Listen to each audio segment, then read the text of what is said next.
What's up guys? This is Juan Crip at tayo po yung nagbabalik upang talakayin yung pangalawang dimension dito sa Pixel guys, no? O pangalawang world dito sa Pixel. Kung maalala niyo po guys yung ating unang video regarding sa dimension dito sa Pixel, no? Yung cyber world, no? Ito naman guys is yung pangalawa, no?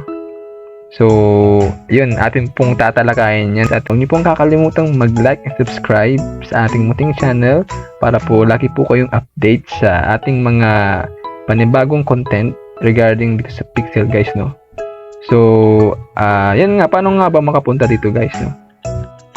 So, andito po tayo sa Tira Villa and then atin na pong pupuntahan yung other spec guys.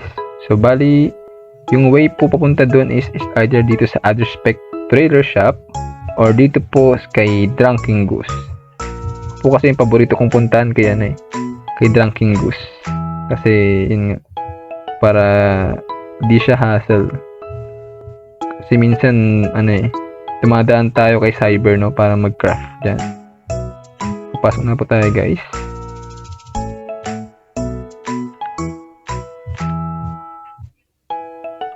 So, dito na po tayo at yun lang din, kagaya din po ng unang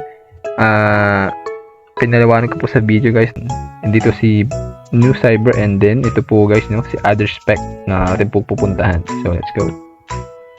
And so, kailangan po ng 1 berry para maka-enter dyan guys. So, andito na tayo guys, no? And ano nga po ba yung dapat natin gawin dito sa loob na no? Kasi yan. Medyo tayo dito medyo curious sa mga sulok-sulok ng game. So bali guys, ang unang gagawin natin dito is magpe-quest, no? And then sundan nyo lang po yung nakalagay dyan guys na detail, no? At madali lang po siya guys, isa lang ata yung quest dito. Kausapin nyo si Pixie and then yan, may papagawa siya sa inyo na madali lang. And then dito sa right corner dito guys, no, meron kayong makikitang drill. Ito. Ilulot nyo lang siya and then yung drill na yun guys is magagamit nyo po siya para mag-mine, no, dito sa portal panels. So, yan, napasukin na po natin. And meron po siyang iba't ibang mga room dito, no. So, bali, bibigyan po kayo ng 1,000 energy, no, once po na makapasok po kayo dito sa other spec. 1k energy, no, na magagamit mo sa pag-drill dito. So makikita niyo natin guys, no, may NPC yung nagbabantay and then yun lang guys, i-drill nyo lang.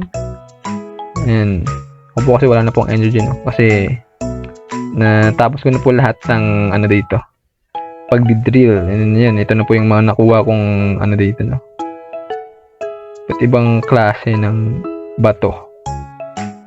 And yun guys, after nyan, it takes seconds only, no, yung processing time nya. Then after nyo pong mag-claim yan guys, no, ganoon lang po guys, babalik-balik lang kayo dito and pwede nyo po kayong mag-bookmark din dito guys, no, para anytime pwede kayo bumalik. So, exit na tayo guys. Actually, iba't ibang mga dito guys, iba't ibang mga dimension kada pasok mo. For example, ito. Pangalawang pasok natin guys, no. Iba't ibang dimension, iba't ibang mga rare items yung mga malulot nyo dito guys, no, pag nagmamine kayo. Kagaya nito guys, no. Kanina iba. Ito naman, iba na naman to. So, ganoon lang. Once na maubos na yung inyong energy dito, is,